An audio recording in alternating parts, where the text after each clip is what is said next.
nome do Pai, do Filho e do Espírito Santo. Amém. Bom dia. Celebramos a memória de Santos Cornélio e Cipriano, Papa e Bispo mártires. Do Evangelho segundo São Lucas.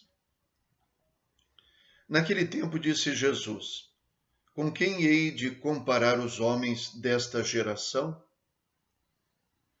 Com quem eles se parecem?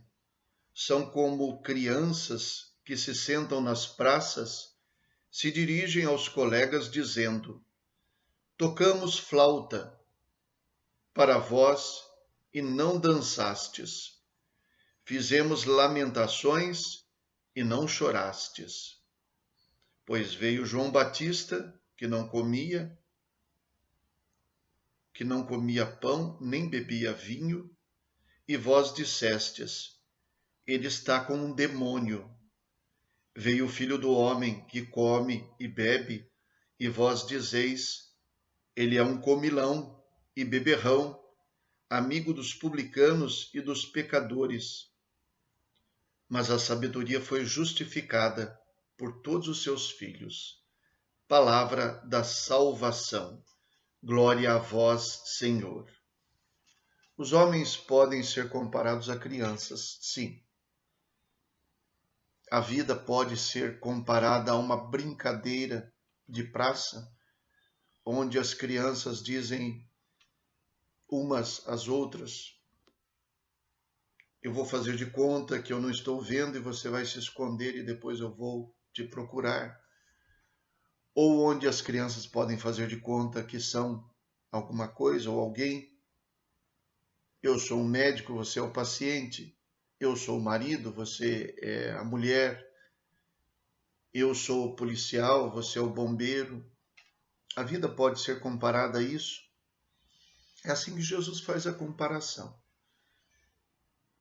Compara a vida a uma brincadeira de criança, na qual algumas crianças parecem não saber brincar, onde elas combinam uma coisa e não realizam, onde elas têm um comportamento que não condiz com aquilo que combinaram na hora de brincar. Nós cantamos lamentações e vocês não choraram. Nós tocamos flautas e vocês não dançaram. Existe momento para alegria, existe momento para tristeza, para lamentação. Como diz a Sagrada Escritura, existe um tempo para cada coisa. Qual é o papel que se deve desempenhar em cada momento? É isso que ele diz em relação aos homens do seu tempo. Porque João Batista veio falando de penitência e vivendo de maneira ascética, de maneira rude. Mas vocês não o aceitaram, disseram que ele tinha um demônio. E vem o Filho do Homem, que está inserido no meio do povo, que tem uma mensagem diferente, muito mais aberta, e vocês o rotulam de comilão, de beberrão. Isso é um mecanismo que parece que nós temos com grande facilidade de criar pretextos para não fazer as coisas, justificativas, argumentos para não fazer. E quando nós procuramos argumentos e pretextos para não fazer as coisas, certamente nós encontramos milhares deles. Quando o que nós precisamos, na verdade, é encontrar motivos para fazermos as coisas. E esses motivos não são tão abundantes, mas são motivos mais importantes. Popularmente se diz que quando uma pessoa quer fazer uma coisa, ela encontra um jeito. Quando ela não quer fazer, ela encontra uma desculpa, um pretexto. Em relação a Deus, vivemos fazendo isso.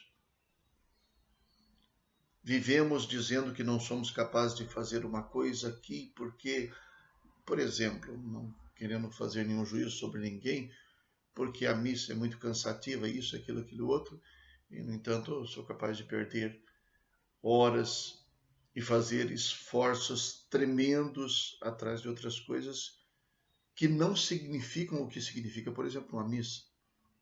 Para rezar eu não tenho tempo. Para ir no supermercado eu tenho. Para fazer outras coisas eu tenho. Para ir no futebol eu tenho. Para ir na festa eu tenho.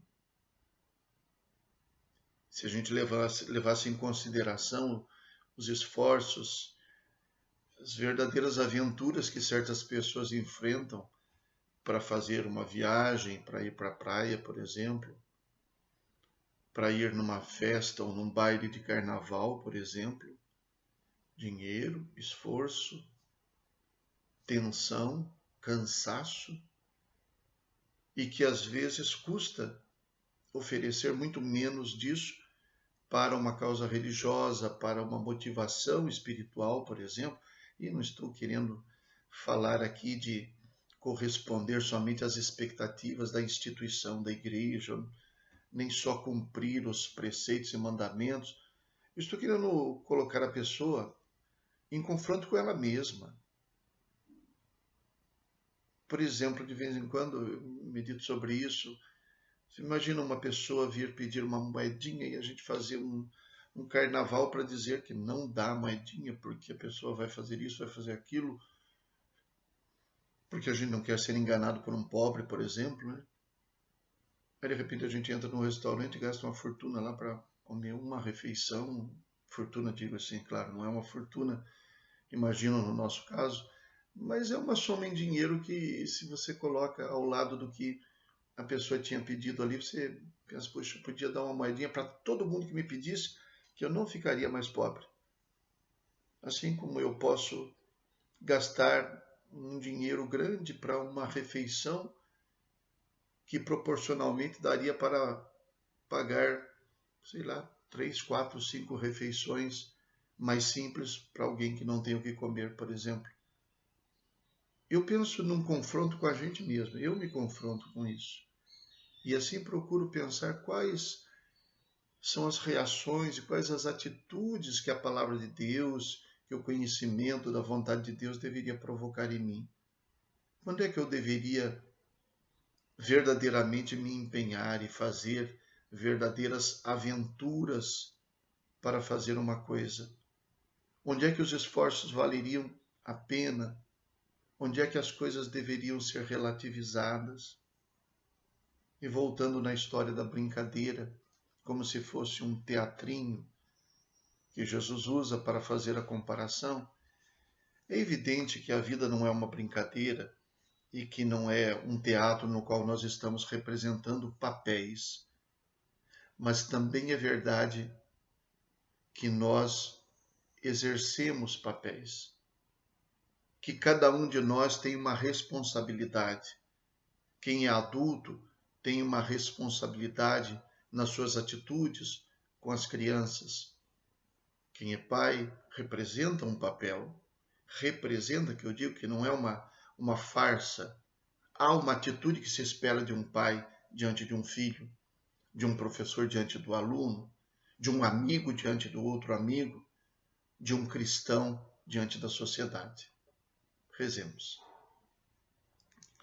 Ó Deus, que em São Cornélio e São Cipriano destes ao vosso povo pastores dedicados e mártires invencíveis, fortificai por suas preces nossa fé e coragem, para que possamos trabalhar incansavelmente pela unidade da Igreja, por nosso Senhor Jesus Cristo, vosso Filho, na unidade do Espírito Santo. Amém. O Senhor esteja convosco, Ele está no meio de nós.